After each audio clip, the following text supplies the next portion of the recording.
Bonjour à tous, nous sommes ravis de pouvoir vous retrouver durant ce carême pour cheminer ensemble vers Pâques. La parole de Dieu du psaume 1er. Heureux est l'homme qui n'entre pas au conseil des méchants, qui ne suit pas le chemin des pécheurs, ne siège pas avec ceux qui ricanent, mais se plaît dans la loi du Seigneur et murmure sa loi jour et nuit. Le commentaire. On ne s'étonne pas que le tout premier mot du livre des psaumes soit le mot heureux. N'est-ce pas là le meilleur résumé du projet de Dieu sur l'humanité? En même temps qu'il nous indique le moyen d'y parvenir, car ce que nous appelons une béatitude, dans le discours de Jésus sur la montagne en Matthieu 5 par exemple, n'est jamais un constat de bonheur.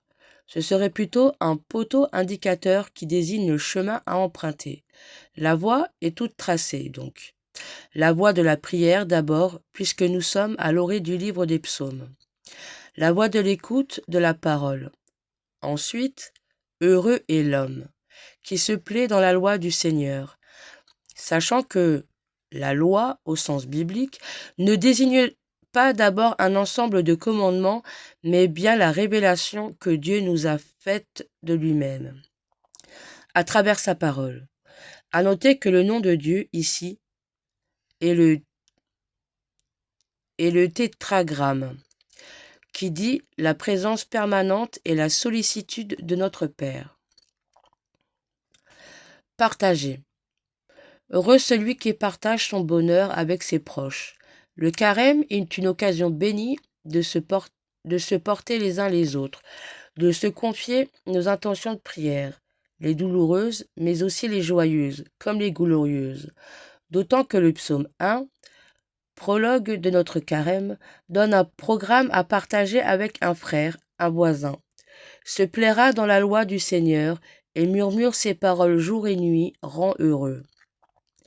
Et si le frère ou le voisin semble inaccessible, c'est à Dieu que nous offrirons les causes de notre joie. Dieu est le Dieu de la joie, pour 40 jours. À l'école de Sainte Faustine, de son petit journal au numéro 7.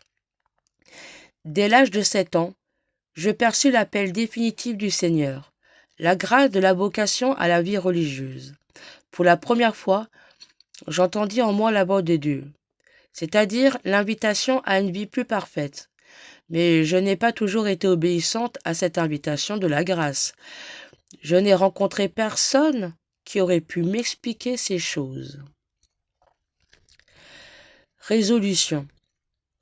Je profite de cette entrée dans le temps de carême pour baliser chaque jour un temps de prière que j'essaierai, au fil des jours, d'augmenter, pour obtenir dans la durée.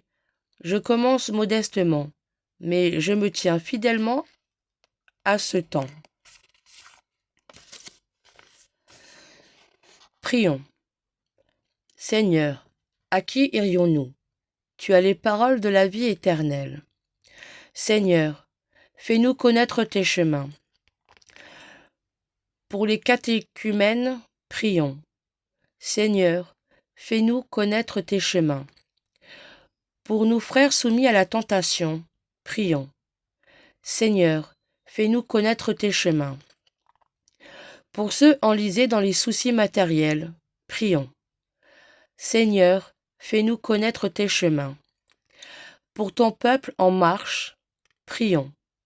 Seigneur, fais-nous connaître tes chemins. Pour les jeunes que brise la violence, prions. Seigneur, fais-nous connaître tes chemins. Pour les prédicateurs de l'Évangile, prions. Seigneur, fais-nous connaître tes chemins. Pour ceux que le deuil éprouve, prions. Seigneur, fais-nous connaître tes chemins. Convertissez-vous, dit le Seigneur, car le royaume est tout proche.